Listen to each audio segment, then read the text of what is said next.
Well, I can't believe we are here.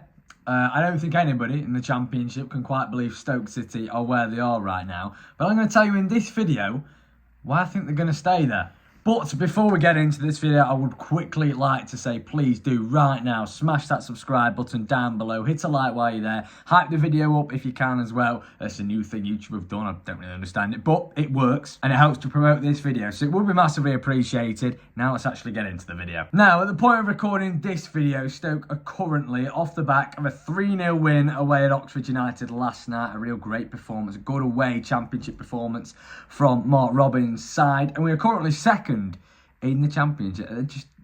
I can't get over it. Second in the Championship, and we are 4 points off Coventry City, who are top of the league, flying at the minute under Frank Lampard, who we do actually play this Saturday. But that, everyone knows that. Everyone's surprised by it, yeah, but everybody knows it. The point of this video is to inform you why this is happening, in my opinion, and also, like I've already said, why I genuinely think we could stay in the top 6 this season. Now, I don't think we're going to finish in the top 2. We really could. It's the Championship and it's Stoke City. Very unpredictable things there, but it's unlikely. But the top 6, finishing in the playoffs, I think is a real possibility. Okay, so to begin this video properly, I'm going to tell you a stat. Now, I would like to put a disclaimer out.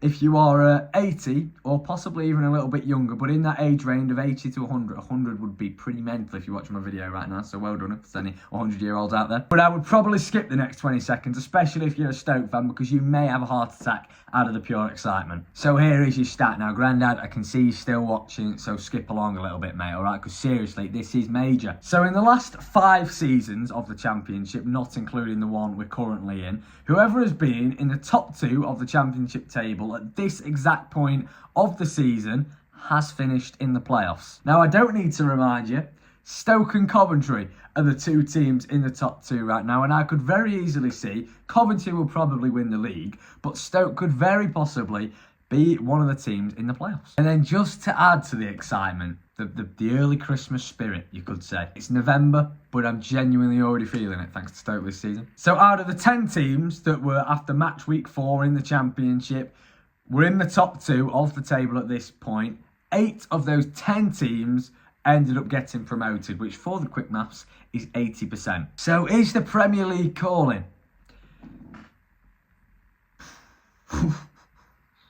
Now, I'd argue the Premier League is calling Mark Robbins. Now, it's whether we answer the phone and pick up this season, I don't know. But it's certainly calling. And there is certainly a possibility Stoke reach the Premier League. So let's go in to where this has come from. Because Stoke was suffering from a real case of mid-table mediocrity every single season in the Championship. Depression for Stoke supporters every single season in the Championship. For probably the last 8 years or so, ever since our relegation from the Premier League in 2018, Stoke have struggled miserably in the bottom end, that mid-table area of the Championship, and not that nice mid-table where you're pushing towards the playoffs. I'm talking like 16th every season. Now, I know a lot of people are probably wondering why Stoke are suddenly turning this all around, and I couldn't honestly pinpoint a specific reason. I think it really is a combination of a lot of things. I think the appointment of Mark Robbins on New Year's Day all the way last year was absolutely perfect for Stoke. Him coming in was an experienced manager, especially at Championship level, that had a good track record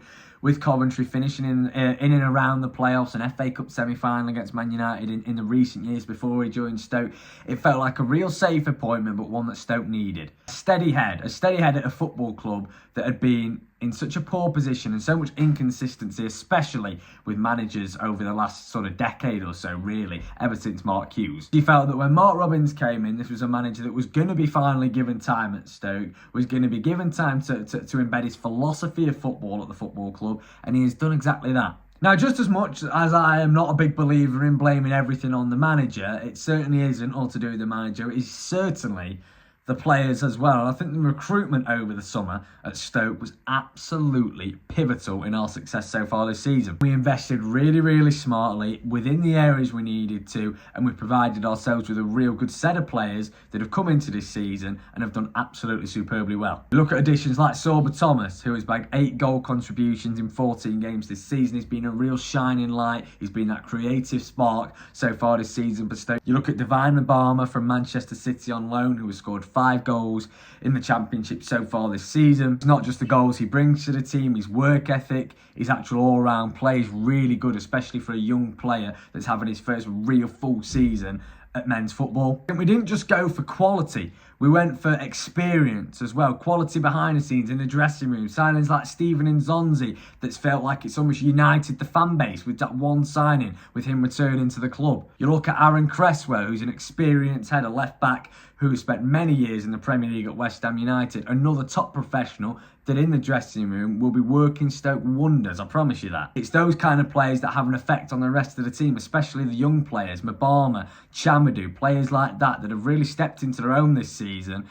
And I do honestly think it's obviously not all down to it, but I do think the experience of Nzonzi, of Cresswell, of others within the team have certainly helped them. Well, I always say in the Championship that you don't actually need that much quality to finish in the playoffs. What you need is a real team spirit, and I genuinely believe Stoke have got that this season. You need a set of players that are set to work for the manager and the supporters, I suppose, as well, and they're ready to work their absolute socks off every single game for the badge they're wearing on the shirt. And from 14 games across the course of this season, bar maybe 1 or 2 at most, Stoke have done that. Stoke have improved absolutely everything. The home form is so much better so far this season, and so is the away form. What I'm a real big fan of with Stoke this season as well is I think the depth across the whole squad is pretty decent. Maybe in those attacking areas, you've got Thomas, Mbama and Manhoof as the front three, which is brilliant. But if one of those get injured, I'm not sure we've got playoff quality to replace them. I'm not too sure.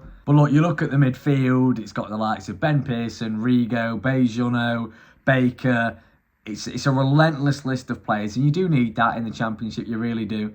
You look at the defence, you've got Cresswell. If he gets injured, you've got Bocat. You've got Chamadou at right back, who, to be fair, if he gets injured, it is a little bit shaky, but Wilmot can step in there. Centre halves, you've got Bose on the wall, you've got Ben Wilmot, Ashley Phillips, and then you've even got Maxime Talavirov.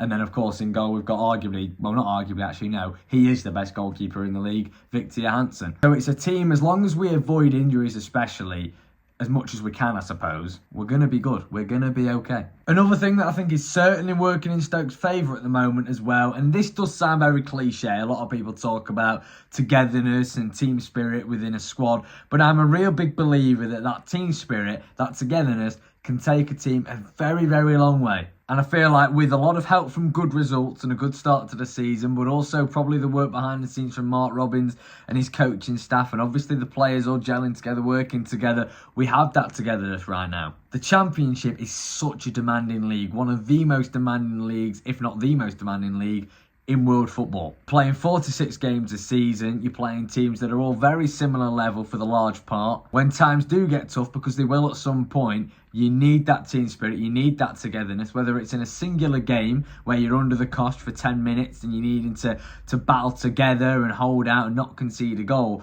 or whether you're going through 5, 6, 7, 8 games without a win and you're trying to turn that form around. That's when the togetherness will come in need, I suppose, and it will for Stoke. But yes, we've got a lot going for us. I think when the January transfer window comes along, that is going to be pivotal in Stoke's season as well. One player I would love us to sign is somebody like Fabio Carvalho on loan from Brentford. Now, I know he is up for leaving the Bees in this January transfer window. He's already gone to the Championship on loan with Hull City before, and I could potentially see him in a Stoke shirt. Now, it would mean we'd have to give one of the loan players we've currently got on loan at Stoke back to their parent club if we're going to sign somebody on loan in January. And unfortunately, I think that's going to have to be Jamie Donnelly. I think there's a real good quality young player in there that Tottenham have on their hands. It's just, he's struggling for game time at Stoke. He's going to want that, and I don't think he's going to get it this season. So it wouldn't surprise me if he goes back to Spurs in January and we replace him with somebody else on loan. I'd love it to be Carvalho in behind Mbama, Thomas on the left, Manhoof on the right beside him. That would be playoff beckoning. But somebody else along those lines, a statement signing that pushes the team towards the playoffs, something like that. Anyway, I'm going to finish this video by leaving you with something that Mark Robbins said, and I'd like all Stoke fans to pay attention to this.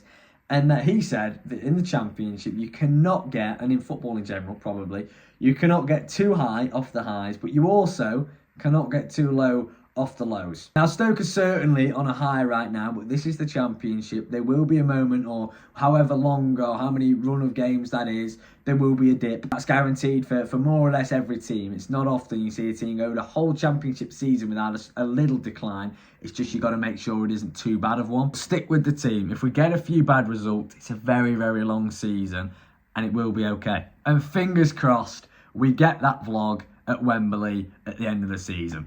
I'd love it. I'd really love it. Anyway, like I said at the start of the video, please don't forget to drop a like and subscribe. Like I always say, it really is massively appreciated. I hope you enjoyed this video. And yes, I will see you in the next one. But we'll see. We'll see. It's football. It's unpredictable. And this is Stoke City we're talking about. Au revoir.